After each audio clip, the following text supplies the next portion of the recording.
É momento de conversarmos sobre a Escritura, de refletirmos sobre a Palavra de Deus. Os maiores que permaneceram vão abrir as suas Bíblias em 1 Coríntios capítulo 3. Estamos conversando sobre a primeira epístola de Paulo endereçada aos Coríntios. Nossa pretensão, nossa ambição é de conversarmos sobre toda a primeira epístola de Paulo endereçada aos Coríntios. Hoje alcançamos o trecho que compreende os primeiros 9 versos do capítulo 3. 1 Coríntios, capítulo 3. A Escritura diz o seguinte: Eu, porém, irmãos, não vos pude falar como a espirituais, e sim como a carnais, como a crianças em Cristo. Leite vos dei a beber, não vos dei alimento sólido, porque ainda não podíeis suportá-lo, nem ainda agora podeis, porque ainda sois carnais. Porquanto, havendo entre vós ciúmes e contendas, não é assim que sois carnais e andais segundo o homem? Quando, pois, alguém diz, eu sou de Paulo, e outro, eu de Apolo, não é evidente que andais segundo os homens? Quem é Apolo? E quem é esse tal de Paulo? Servos por meio de quem crestes, e isto conforme o Senhor concedeu a cada um. Eu plantei, Apolo regou, mas o crescimento veio de Deus, de modo que nem o que planta é alguma coisa, nem o que rega, mas Deus que dá o crescimento. Ora, o que planta e o que rega são um, e cada um receberá o seu galardão, segundo o seu próprio trabalho, porque de Deus somos cooperadores. Lavoura de Deus, edifício de Deus, sois vós. Pai querido, a Tua palavra, que é santa, foi lida. Tua palavra, que é a Tua revelação especial, fora lida pelo Teu povo. Agora, nós imploramos que essa palavra, que é resultado da Tua inspiração, que essa palavra agora fale ao nosso coração, e que Teu Espírito, que inspirou as Escrituras, agora nos ilumine, a fim de que possamos compreendê-la. É nossa oração, por Jesus Cristo, nosso Senhor. Amém. Depois de escrever sobre aquilo que ele chamou de loucura da cruz, depois de escrever sobre a sabedoria de Deus, que é oposta, que é diferente da sabedoria humana, depois de escrever sobre o ministério do Espírito Santo, Paulo se ocupa com a questão, com o assunto do crescimento espiritual. A atenção do apóstolo Paulo volta-se no início do capítulo 3, para a necessidade, para a importância do progresso espiritual. Paulo compreende, Paulo entende que o crente precisa dar evidências de seu crescimento espiritual, de sua maturidade. O apóstolo Paulo entende que o cristão verdadeiro cresce, ele não fica estagnado. Ele cresce e dá evidências da sua maturidade. Antes de repreender e corrigir os coríntios, pelo fato deles não terem crescido nos últimos anos, Paulo, com elegância, com a galardia que lhes são típicas, mais uma vez chama os coríntios de irmãos. Toda vez que Paulo precisa corrigir, repreender os coríntios, ele antes os chama de irmãos, ou seja, é possível corrigir sem ser grosso, é possível repreender sem ser estúpido. Paulo é elegante, Paulo é educado e refinado. Eu, porém, irmãos, não vos pude falar como a espirituais, e sim como a carnais, como a crianças em Cristo. Os coríntios tinham uma opinião muito elevada a respeito deles mesmos. Os coríntios se consideravam, assim, os caras, a última bolacha do pacote. Eles se consideravam espirituais demais, eles se consideravam sábios demais, maduros demais, eles se consideravam assim, gente acima da média, especialmente por conta da multiplicidade dos dons visíveis em sua vida comunitária. No entanto, a opinião de Paulo acerca deles é outra. A opinião do apóstolo dos gentios sobre os coríntios é bem diferente. Os coríntios se consideram espirituais. Paulo os considera, conforme lemos, carnais, isto é, eles são imaturos, eles são infantis. O texto apresenta-nos duas grandes lições, e a primeira dessas lições é a seguinte: sabedoria não se constrói em um dia, mas se constrói diariamente. Deu para entender? Maturidade não se constrói em um dia apenas, mas se constrói diariamente. Sabedoria, maturidade, essas coisas boas e necessárias ao crente, são realidades construídas diariamente. Paulo é bastante cuidadoso na hora de corrigir, de sorte que inicia a sua censura com uma não censura. Paulo inicia a sua repreensão com uma revisão. Paulo resgata a história do evangelho entre os coríntios. Não vos pude falar como a espirituais. Isso daqui se refere aos primeiros dias da missão em Corinto. Naqueles primeiros dias, os coríntios eram de fato carnais. Compreenda carnal aqui não como alguém que tem um comportamento sexual indevido, mas como uma pessoa que é infantil e como imatura. Do ponto de vista espiritual, os coríntios eram crianças. E Paulo compreende que não tem condições de oferecer para eles alimento sólido, porque bebezinho toma leite. Para o nenezinho você oferece leite, NAN, Aptamil, talvez o Nestogeno, que é um pouquinho mais em conta. Não reparem nessas coisas, porque são queixas de pai de um bebezinho.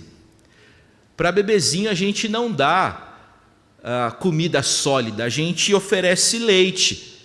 Esse foi o caso. Paulo não tinha condições de oferecer comida sólida para os coríntios, ele ofereceu para eles leite, porque eles eram ainda muito pequenos do ponto de vista espiritual, pouco desenvolvidos, pouco maduros. Até aqui, no texto, não há censura. A bronca ainda não começou, porque é absolutamente normal ser imaturo no início da vida cristã. Não se espera um comportamento absolutamente maduro de alguém que acabou de nascer. Esse é o entendimento do apóstolo Paulo. A censura não começou ainda. Ela começa agora. No finalzinho do verso 2, quando Paulo diz: nem ainda agora podeis. Olha, quando o evangelho alcançou vocês, quando eu estive entre vocês pela primeira vez, e gente, se recordem, fazem 5 anos, quando o evangelho alcançou vocês, eu não pude vos falar como a espirituais, mas como a carnais, como a crianças em Cristo. Mas agora, 5 anos depois, eu ainda preciso oferecer leite para vocês, porque vocês não cresceram espiritualmente. O tempo passou e os coríntios não cresceram. 5 anos se passaram e eles continuavam imaturos. 5 anos se passaram e os coríntios não fizeram progressos. Um bebê babando, engatinhando, tomando mamadeira, comendo com a mão, é uma gracinha, não é? A gente fica encantado com o bebê, até bebê babando é bonitinho. Tem coisa que é bonitinho para os bebezinhos. Então, o bebê babando é bonitinho, mas quando uma pessoa mais velha faz isso, não é mais tão bonitinho assim. Tem coisas que são fofinhas para os bebês, mas para a gente mais velha não fica legal. É isso que o apóstolo Paulo está falando. Nem ainda agora podeis, é uma expressão muito enfática. Paulo está descrevendo a condição espiritual dos coríntios por ocasião da redação dessa epístola. Nós vimos que Paulo escreve essa carta motivado pelo relatório daqueles que pertenciam à família de Cloé e que disseram para Paulo: olha, Paulo, os crentes lá de Corinto, a igreja prossegue, mas não vai muito bem. Paulo recebe aquelas informações e escreve essa carta a fim de corrigir os problemas, a fim de pastorear aquele rebanho. Gente, os coríntios tiveram tempo para amadurecer e Paulo os critica pelo fracasso deles em aprender o sentido do evangelho de Cristo, que ele lhes havia anteriormente proclamado. E Paulo chega à raiz do problema, quando afirma lá no verso 2: vocês ainda são carnais. O tempo passou e vocês ainda são carnais, vocês ainda são imaturos, vocês ainda se comportam como criancinhas. Meus irmãos, Paulo usa 2 adjetivos aqui. No verso 1 ele emprega o termo sarkinos, e no verso 2 ele emprega o termo sarkikos. Uma palavrinha, quer dizer, uma letra que muda e o sentido da palavra é outro, a despeito de ter sido traduzido de igual forma.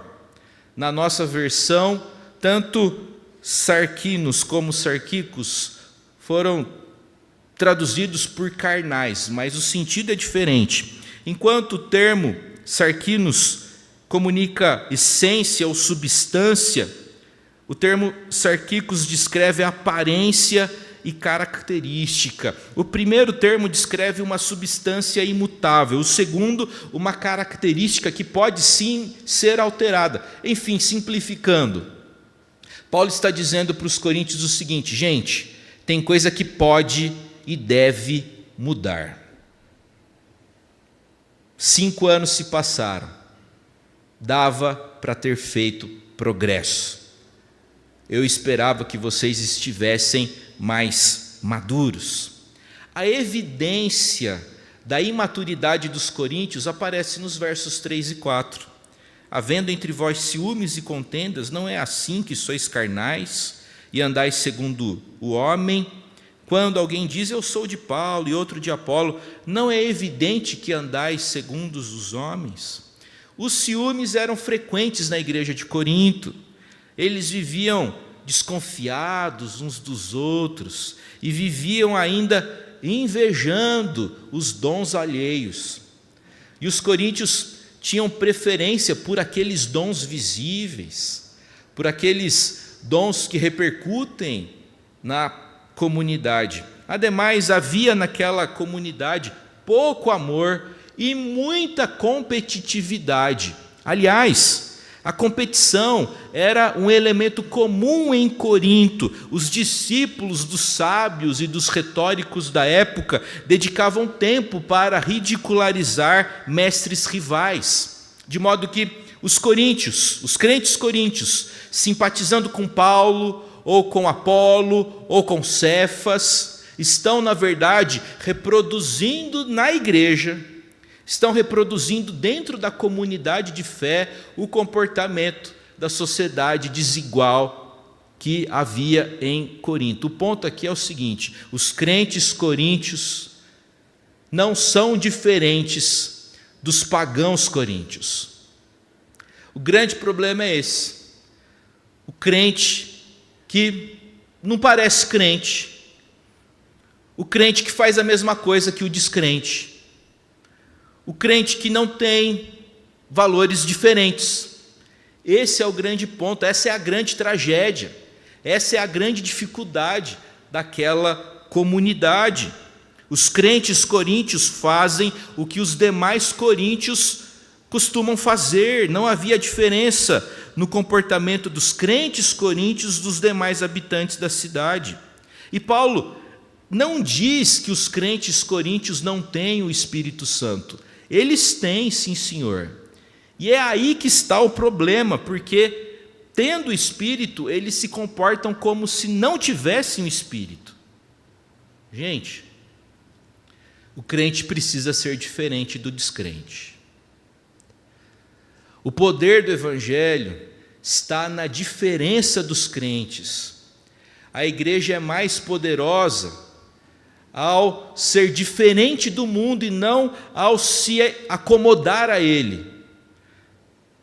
Parece-me que as atuais estratégias de evangelismo se esqueceram desse princípio, pois colocam em primeiro lugar a necessidade do ajuste, da acomodação.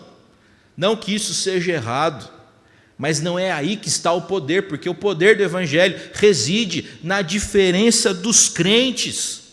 Chamo a atenção de vocês para Levítico 10:10. Lá nós lemos o seguinte: para fazeres diferença entre o santo e o profano, entre o imundo e o limpo. E nesse aspecto nós temos muito que aprender com os crentes antigos. Porque antigamente os crentes eram conhecidos por serem o povo da Bíblia. O crente era conhecido por não beber.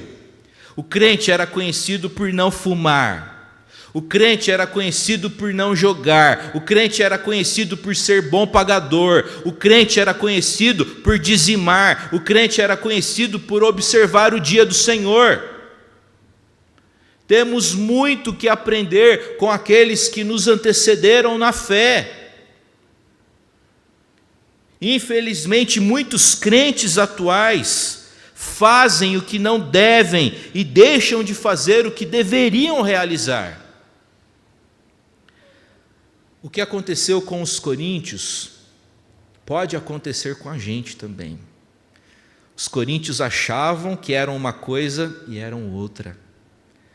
Essa é uma ameaça para nós, porque é possível nós termos uma opinião muito elevada sobre nós mesmos e na prática não sermos aquilo. É possível nós termos a opinião de que nós somos espirituais enquanto somos carnais. É possível nós pensarmos que somos maduros quando na verdade somos imaturos. Eu me recordo de quando tinha cerca de 18, 19, 20 anos. Gente, eu me achava sábio demais. Eu me achava o cara, espiritual. E hoje, alguns anos depois, não muitos, né? Alguns anos depois, eu vejo que aquele cara era extremamente imaturo. Mas na época, a minha opinião sobre mim mesmo era outra. Então é possível a gente imaginar algo sobre a gente e na prática, na verdade, aquilo não ser bem assim. Nós precisamos crescer espiritualmente, precisamos de mais sabedoria, de mais maturidade. E lembre-se, sabedoria e entendimento não se constroem em um dia, mas se constroem diariamente. Maduro é o indivíduo que todo dia faz uma boa escolha. Quais as escolhas que você fez hoje? Quais têm sido as suas escolhas nos últimos dias?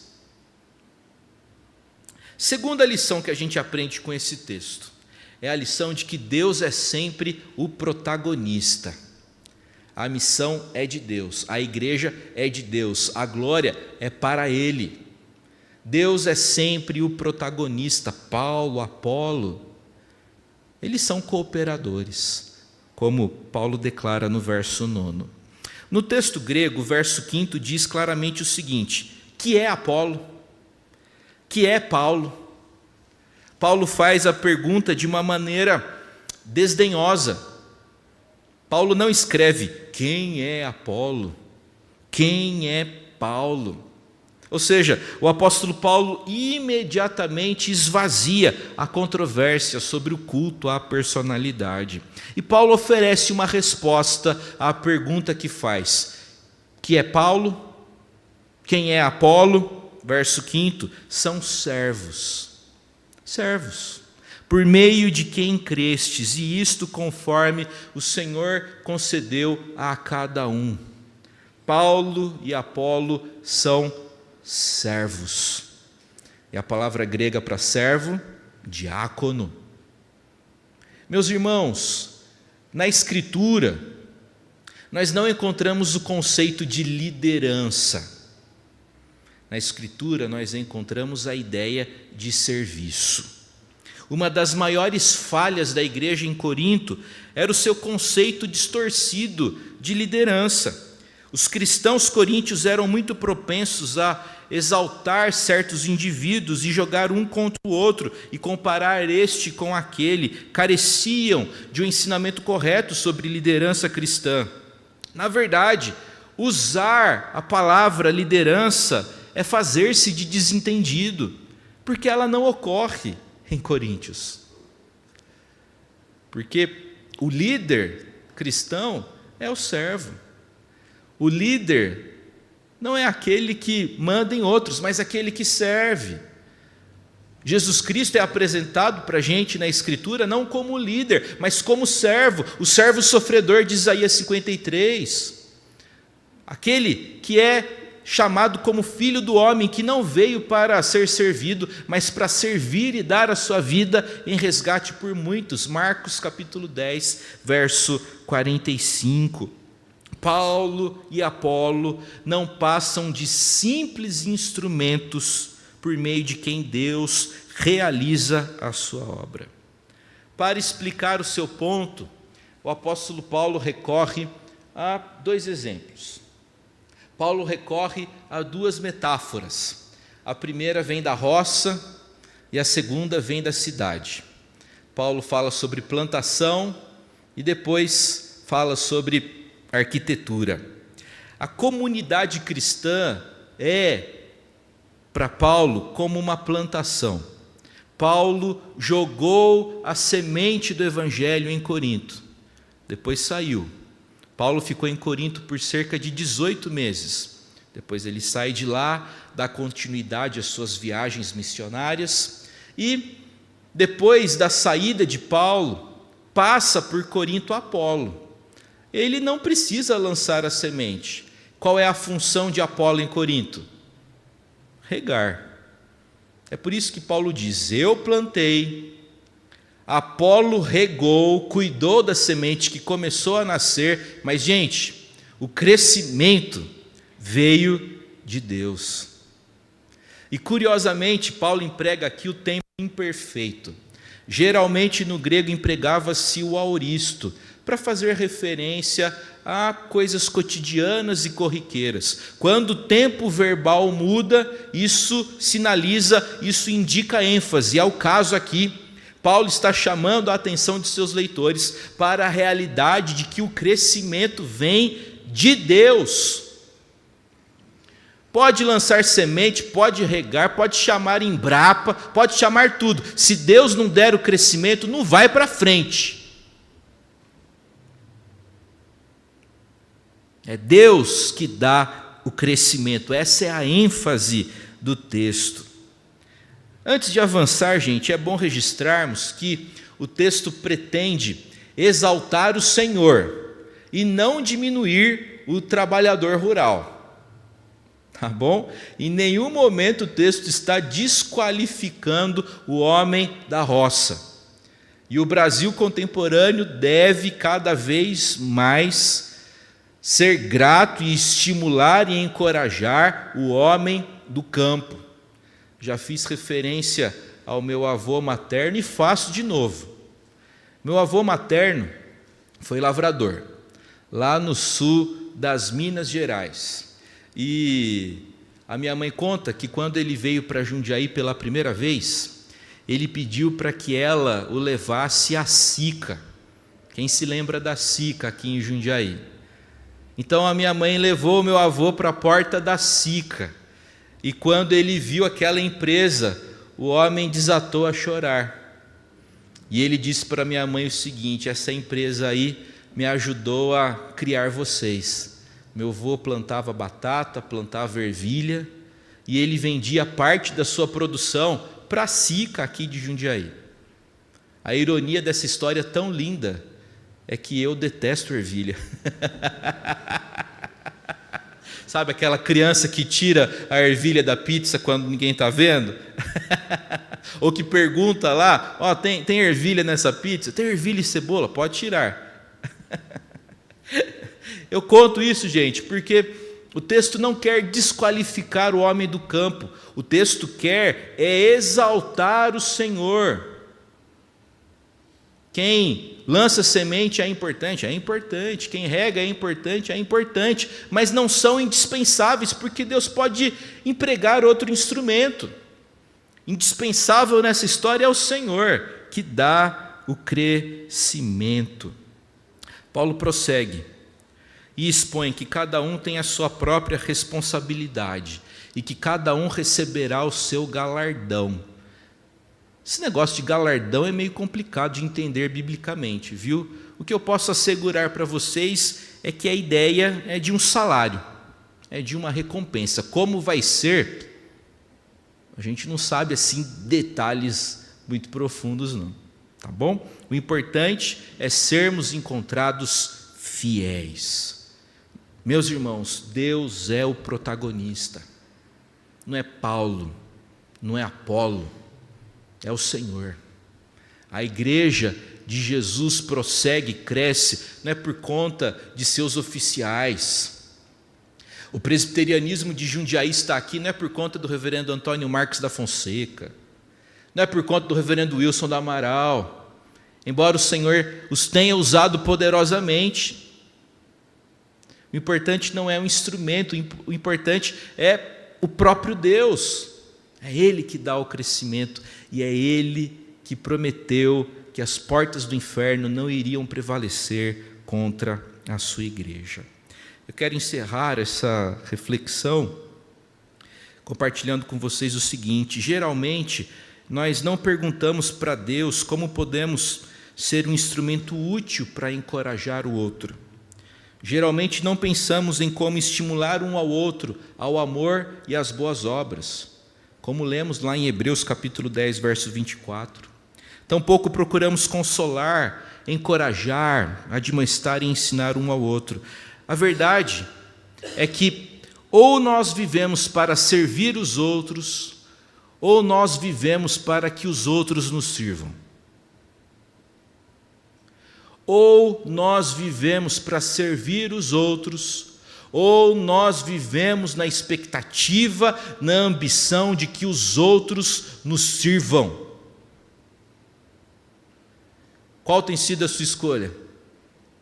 Você está vivendo para servir os outros, ou você está vivendo na expectativa de que os outros o sirvam? A escolha de um cristão maduro é servir, é imitar o seu Senhor. Que o bom Deus nos sustente e nos abençoe em nome de Jesus. Amém.